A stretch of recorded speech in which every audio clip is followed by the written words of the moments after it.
Howdy, howdy. We are continuing our reading of the Constitution Annotated Analysis and Interpretation of the U.S. Constitution. Right now we are slogging away through the introductory annotations, because this is the first page that they say, like, hey, this is what we want you to read. So this is the way they're presenting the information. So we're going to read it the way that they're presenting it, just so we can get an idea of that. And then we can go back through and read it a different way if we figure out, like, hey, we're connecting some dots, and we can go back and do that analysis after we have gotten through the initial reading. So right now we have just finished the introduction to Introduction 3, background on the amendments of the Constitution. We had the ratification of the amendments of the Constitution generally and the Bill of Rights. Now we're reading the early amendments, 11th and 12th amendments. This is 3.3, and then maybe we can also squeeze in the Civil War amendments. That's what I hope to do, is at least get like 2 each time, and then maybe run through all of the last final 3 there in the next video maybe, or we may continue going through the 5th one in this video. It just depends on how it works out, based on how long they are, and I don't really want to keep these over like more than 15 minutes, so we're just going to go ahead and hop right in and get started here. Let's see, we got the early amendments is where we're at, and then let me go into scene mode and then boop myself away here. So we have here 3.3, Early Amendments, 11th and 12th Amendments. Brackets enclosing an amendment number indicate that the number was not specifically assigned in the resolution proposing the amendment. So Amendment XI. So we didn't know that it was going to specifically be the 11th Amendments when it was ratified. That was just part of a sea of proposals, I reckon, is what it's saying here. So, Amendment XI. The judicial power of the United States shall not be construed to extend to any suit in law or equity commenced or prosecuted against one of the United States by citizens of another state or by citizens or subject of any foreign state. Let's read that again. The judicial power of the United States shall not be construed to extend to any suit in law or equity commenced or prosecuted against one of the United States by citizens of another state or by citizens or subject of any foreign state. So if I am a citizen of Georgia, I cannot sue the state of California because I don't live there. Also, if I'm a citizen of Mexico or an organization therein, I cannot sue any of the states in the United States. Perhaps that's the way I'm reading it. Let's read a little bit more. So, the 11th Amendment was proposed by Congress on March 4th of 1794 when it passed the House, having previously passed the Senate on January 14th. It appears officially in 1 Statute 402. Ratification was completed on February 7th of 1795 when the 12th state, North Carolina, approved the amendment. There being the then 15 states in the Union, official announcement of ratification was not made until January 8th of 1798, when President John Adams, in a message to Congress, stated that the 11th Amendment had been adopted by 3/4 of the states and that it may now be deemed to be a part of the Constitution.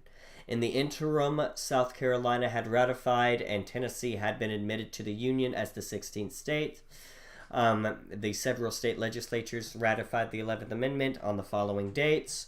We have New York coming in on March the 27th of 1794. Rhode Island, March 31st. We have Connecticut, May 8th. We have New Hampshire, June 16th of 94. We have June 26th of 94 for Massachusetts. We have Vermont between October 9th and November 9th of 1974. They sent out their letter. Maybe it got lost. I don't know why it gave a gap there.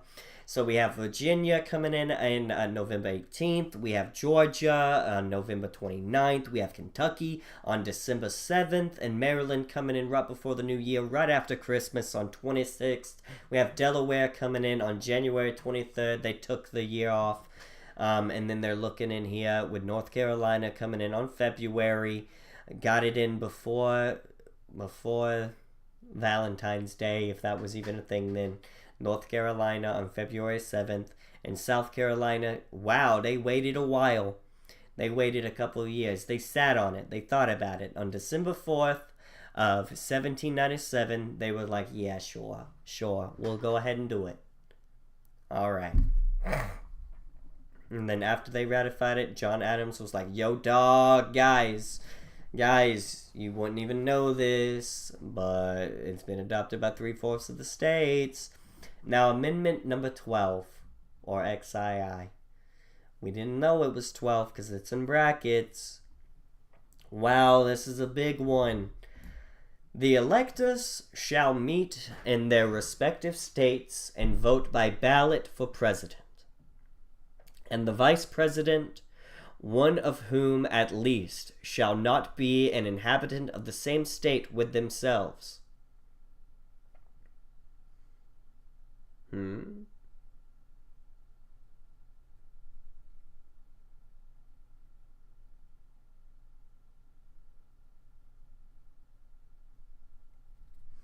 They shall name the ballots the person voted for as president, and in distinct ballots the person voted as vice president, and they shall make distinct lists of all persons voted for as president, and of all persons voted for as vice president, and of the number of votes for each, which list they shall sign and certify and transmit sealed to the seat of government of the United States, directed to the President of the Senate.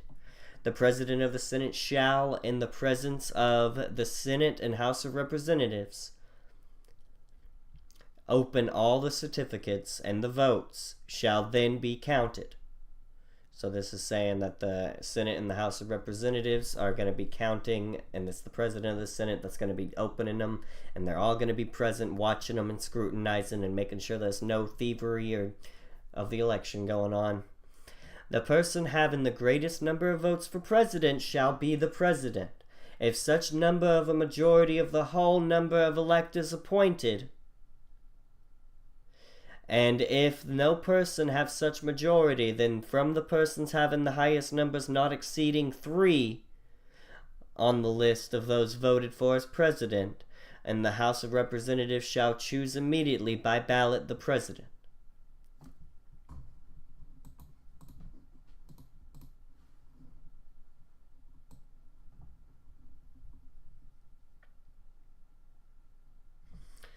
So, the person having the greatest number of votes shall be president. Votes for president shall be president if such number be a majority of the whole number of electors appointed. So, yeah. So, let's see. And if no person has a majority of the electors, then from the persons having the highest numbers, not exceeding 3 on the list of those voted for as president, the House of Representatives shall choose immediately. What? Then from the persons having the highest number not exceeding 3 on the list.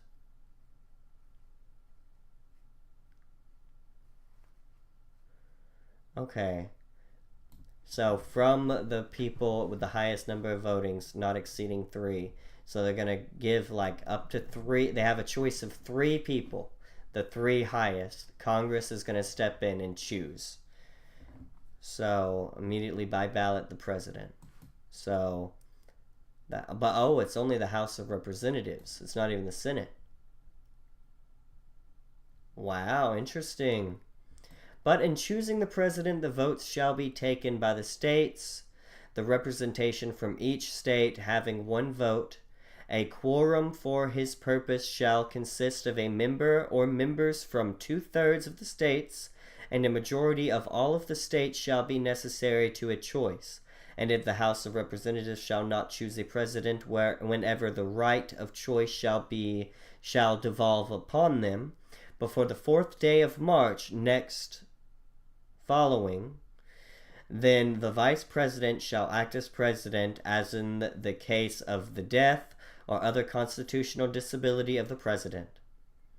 The person having the greatest number of votes as vice president shall be vice president, if such number be a majority of the whole number of electors appointed, and if no person have a majority, then from the two highest numbers on the list, the Senate shall choose the vice president. A quorum for the purpose shall consist of 2/3 of the whole number of the senators, and a majority of the whole number shall be necessary to a choice. But no person constitutionally ineligible to the office of president shall be eligible to that of the vice president of the United States. Goddamn.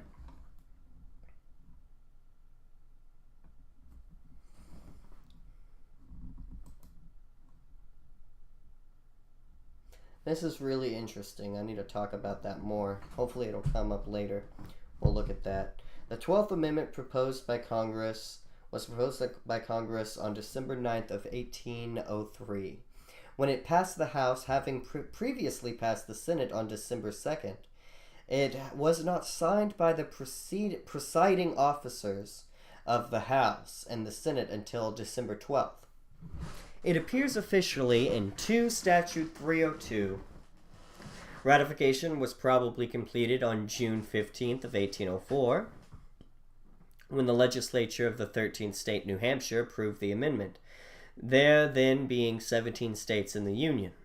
The governor of New Hampshire, however, vetoed this act of the legislature on June 20th, and the act failed to pass again by 2/3 vote when required by the state constitution, inasmuch as in Article 5 of the federal constitution specifies that amendments shall become effective when ratified by legislatures of 3/4 of the several states, or by conventions in the 3/4 thereof. It has been generally believed that an approval or veto by a governor is without significance. If the ratification by New Hampshire is deemed ineffective, then the amendment became operative by Tennessee's ratification of July 27th of 1804. On September 25th of 1804, in a circular letter to the governors of the several states, Secretary of State Madison declared the amendment ratified by 3/4 of the states. The several state legislatures ratified the 12th Amendment on the following dates. We have North Carolina, December 22nd, 03. Maryland, December 24th, 03. December 27th from Kentucky. We have Ohio coming in between December 5th and December 30th. We're not sure when. Virginia between the December 20th and February 3rd of 04. And we have Pennsylvania coming in on January 5th of 04. We have Vermont on January 30th of 04. New York, February 10th. We have New Jersey on February 22nd. Rhode Island between February 27th and March 12th. And we have South Carolina, May 15th of 1804, and Georgia of May 19th of 04, New Hampshire, June 15th, and Tennessee, July 27th, and the amendment was rejected by Delaware on January 18th of 04, and by Connecticut, and its session begun May 10th of 04. Massachusetts ratified this amendment in 1961. Why? Interesting. So now we got the Civil War amendments. We're going for it. We have amendment number 13.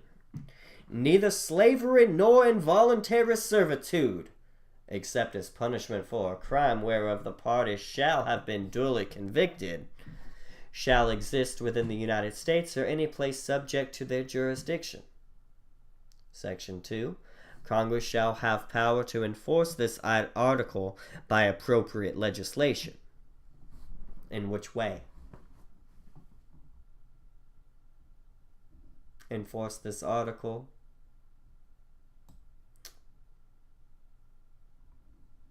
Enforce this article. Enforce this article. Enforce this article. We need to strip this from the Constitution. This is the 2022 edition, which means that it has been looked over and thought about and looked at by the Librarian of Congress, and they still look at this and they're like, yeah, We're going to put that out. And they don't expect people to think about it. That's fucked up. The 13th Amendment was proposed by Congress on January 31st of 1865 when it passed the House, having previously passed the Senate on April 8th of 1864. It appears officially in 13 Statute 567 under the date February 1 of 1865. Ratification completed on December 6th of 1865, when the legislature of the 26th state Georgia approved the amendment, there being 36 states in the Union. On December 18th of 1865, Secretary of State William Seward certified that the 13th Amendment had become part of the Constitution. Several state legislatures ratified the 13th Amendment on the following dates. We have Illinois, Feb 1st. We got Rhode Island, Feb 2.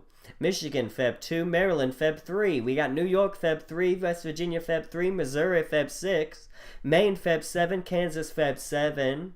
Massachusetts, Feb 7. Pennsylvania, Feb 8. And we have Virginia, Feb 9. Ohio, Feb 10. Louisiana, Feb 15 or 16th. Of 1865. We're all staying in 1865. Indiana 16, Nevada 16, Minnesota 23, Wisconsin 24, Vermont coming in at March 9th, date on which it was approved by the governor, and Tennessee April 7th. Arkansas waited until April 14th. We have Connecticut coming in on May 4th. New Hampshire June 30th. South Carolina November 13th. Alabama December 2nd. The date on which it was approved by provisional governor. North Carolina, December 4th. Georgia, December 6th. Oregon, December 11th. California, December 15th. Florida, December 28th. Florida again ratified the amendment on June 9th of 1868 upon its adoption of a new constitution. Iowa, January 17th of 1866. New Jersey, January 23 of 1866, after having rejected the amendment on March 16th of 65. And then Texas, February 17th of 1870. Delaware of February 12th of 1901. They waited a while after having originally rejected the amendment in 1865. They came around after about 36 years, but took them a while. The amendment was rejected by Kentucky on February 24th of 1865 and by Mississippi on December 2nd, 1865. Never has been ratified. Never has been ratified. Never has been ratified. And is there a problem with that? Maybe they have an issue with our highlighted section. They're not wanting to ratify it with that highlighted section. I hope that's the issue. I hope that's the issue. I hope that's the issue. And now we have Amendment 14, Section 1. All persons born or naturalized in the United States and subject to the jurisdiction thereof are citizens of the United States and of the state wherein they reside. No state shall make or enforce any law which shall abridge the privileges or immunities of citizens of the United States, nor shall any state deprive any persons of life, liberty, or property without due process of law, nor deny to any person within its jurisdiction the equal protection of the laws. That's nice. That's nice. All persons born or naturalized in the United States and subject to the jurisdiction thereof. So if you're born or naturalized, you are subject to the jurisdiction thereof, are citizens of the United States and of the state they reside. So if they were born in the United States, they are citizens of the United States, and it's declaring you have to accept them as a citizen since they live there. It doesn't matter. It doesn't matter. It doesn't matter what you say. They were born here. They're your citizen. State, they're your citizen. Interesting to make them your citizen. But okay. No state shall make or enforce any law that shall abridge the privileges or immunities of citizens of the United States, Nor shall any state deprive any person of life, liberty, or property without due process of the law, nor deny any person within its jurisdiction the equal protection of the laws. Section 2.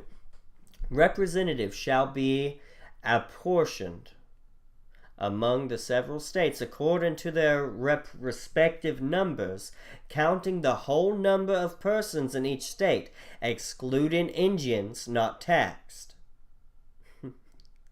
But when the right to vote at any election for the choice of electors for president,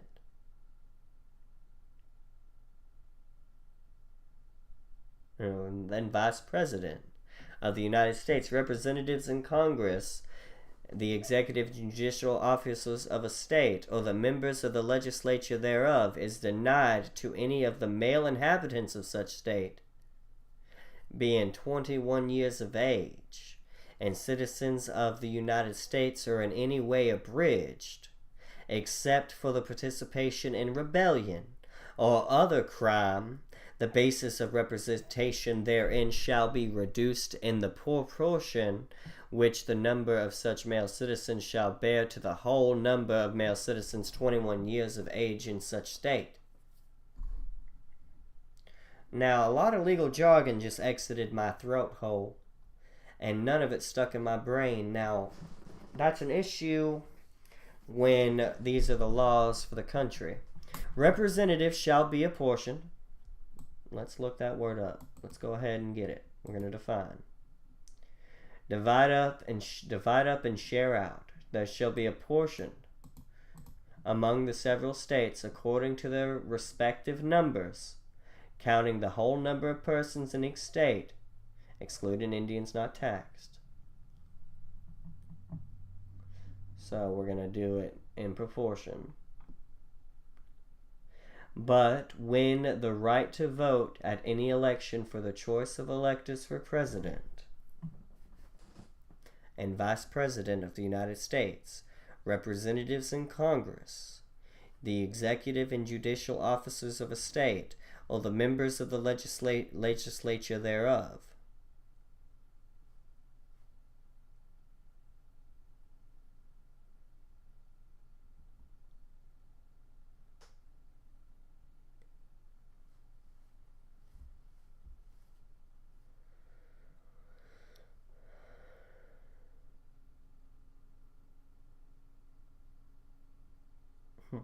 Now, wait a minute. But when the right to vote at any election for the choice,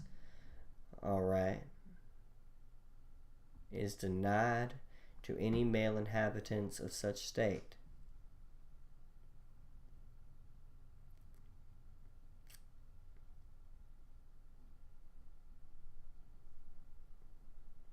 the choice of electors for president and vice president, the representatives in Congress, the executive and judicial officers of a state, or the members of the legislature thereof of the state. So, like, if it's denied to any male inhabitants of such state, being 21 years of age, and citizens of the United States are in any way abridged, except for participation in rebellion or other crime, the basis of representation therein shall be reduced in the proportion which the number of such male citizens shall bear the whole number of male citizens 21 years of age in such state.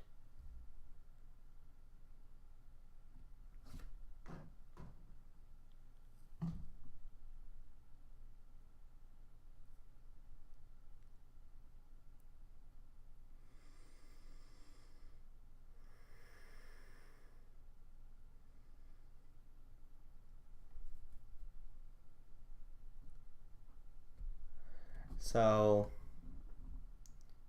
it's saying if the right to vote at the election is taken from these people, anyone in the state, any of the male inhabitants of the state that are 21 years of age and citizens, then their basis of representation shall be reduced in proportion which the number of such male citizens shall bear to the whole number of male citizens 21.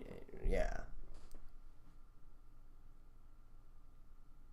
No person shall be a senator or representative in Congress or elector of president and vice president, or hold any office, civil or military, under the United States or under any state, who having previously taken an oath as a member of Congress, or as an officer of the United States, or as a member of any state legislature, or as an executive or judicial officer of any state, to support the Constitution of the United States, shall have engaged in insurrection or rebellion against the same, or given aid or comfort to the enemies thereof.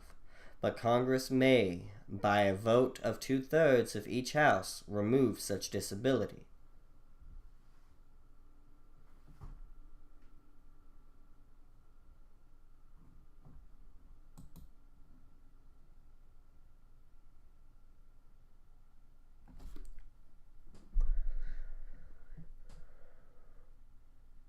Never says they can't be the president. They can't be an elector of the president. I love how they're throwing around this term elector. We really need to dive into that a little bit. Section 4. We have the validity of the public debt of the United States authorized by law, including debts incurred for payment of pensions and bounties for services in suppressing insurrection or rebellion, shall not be questioned. But neither the United States nor any state shall assume or pay any debt or obligation incurred in aid of insurrection or rebellion against the United States, or any claim for the loss or emancipation of any slave. But all such debts, obligations, and claims shall be held illegal and void.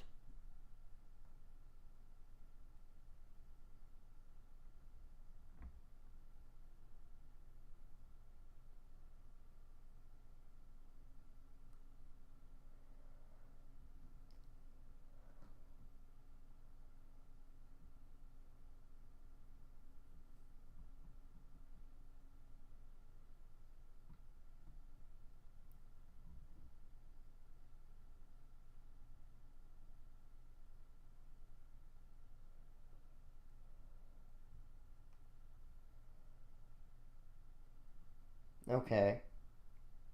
So it's saying here, the validity of the public debt of the United States authorized by law, including debts incurred for payment of pensions and bounties for services in suppressing insurrection or rebellion, shall not be questioned. So it's saying all of this rebellion stuff, we're not going to question it. We're gonna make up our debts. We're gonna pay you. But neither the United States nor any state shall assume or pay any debt or obligation incurred in the aid of insurrection or rebellion against the United States. So we had the Civil War. They rebelled against the United States. Any of those, any debt incurred, we're not going to pay. Or any claim for the loss or emancipation of any slave. But all such debts, obligations, and claims shall be held illegal and void. We're not going to pay any debts from like emancipating any of your slaves. I don't care how much money you're out. I'm sorry about it. And then Section 5. The Congress shall have the power to enforce by appropriate legislation the provisions of this article.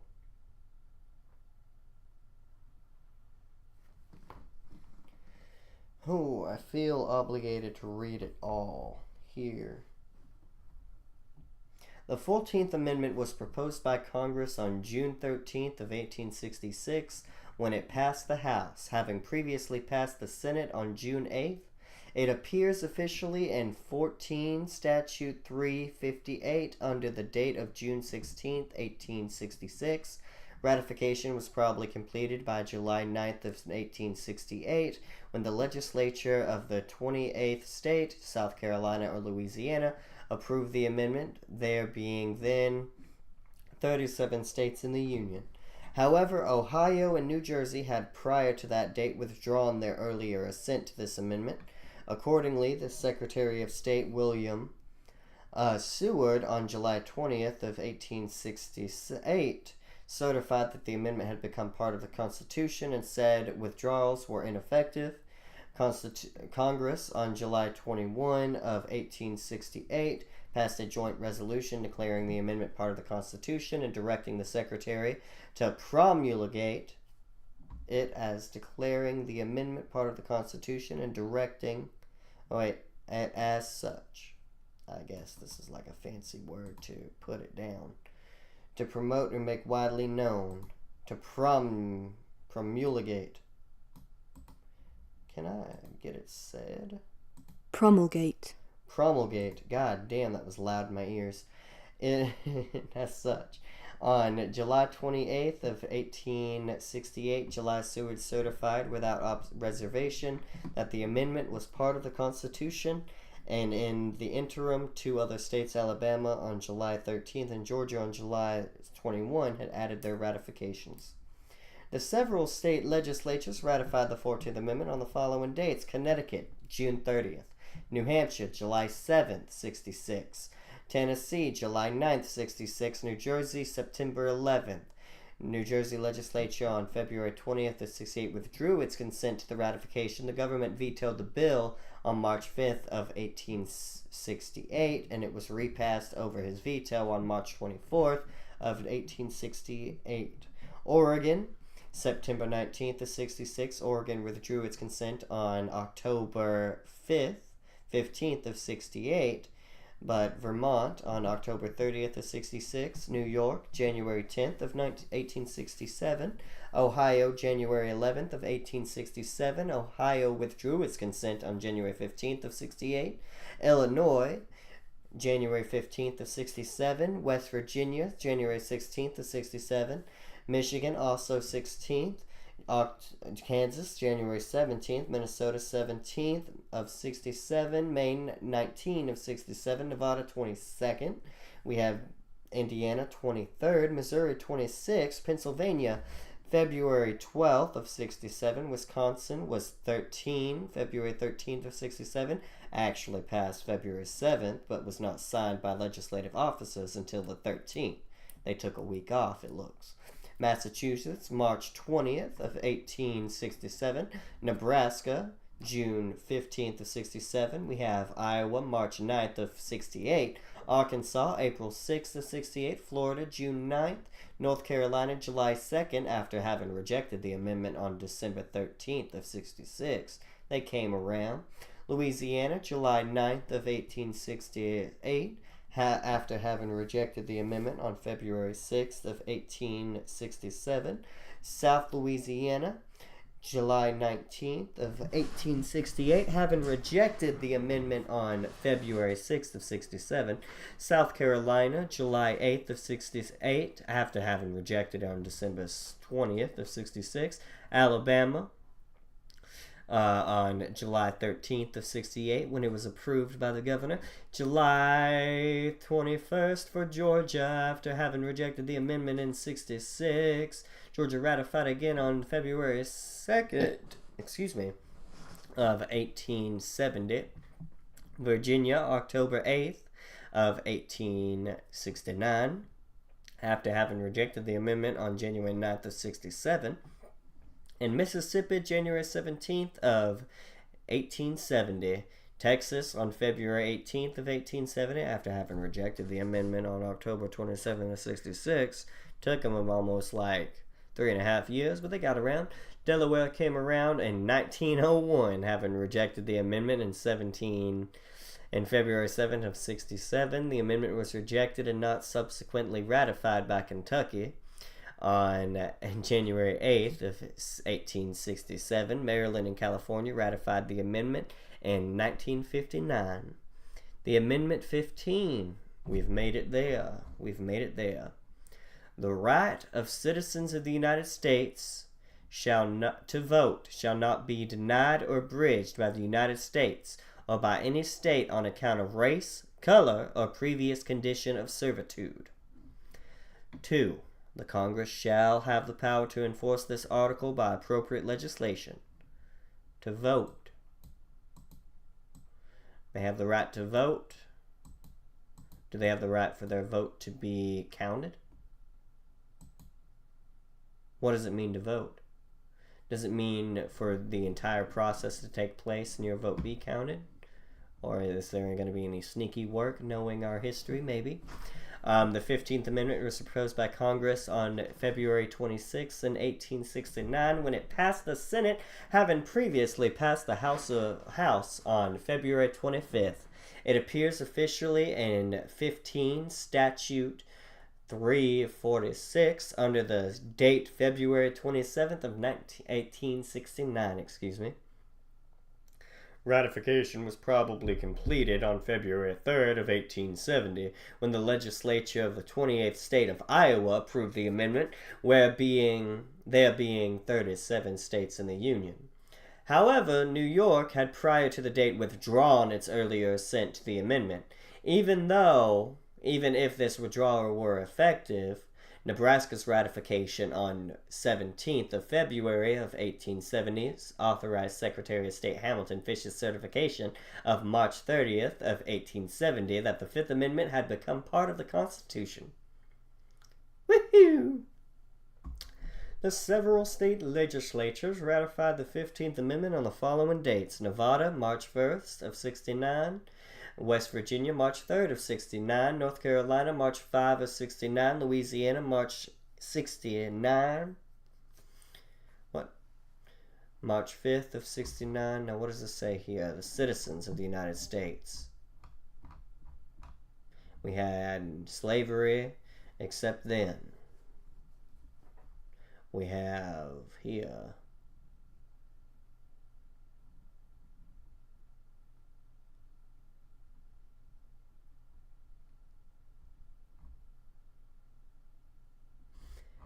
they're slaves, are they citizens? Alright, let's keep going.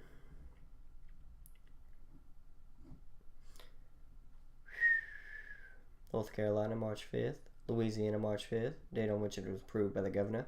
Illinois, March 5th. Michigan, March 5th. Wisconsin, March 5th. Big A on March 5th. March 11th for Maine. Massachusetts, March 12th. South Carolina, March 15th. Arkansas, March 15th. We have March 25th for Pennsylvania. We got New York, April 14th.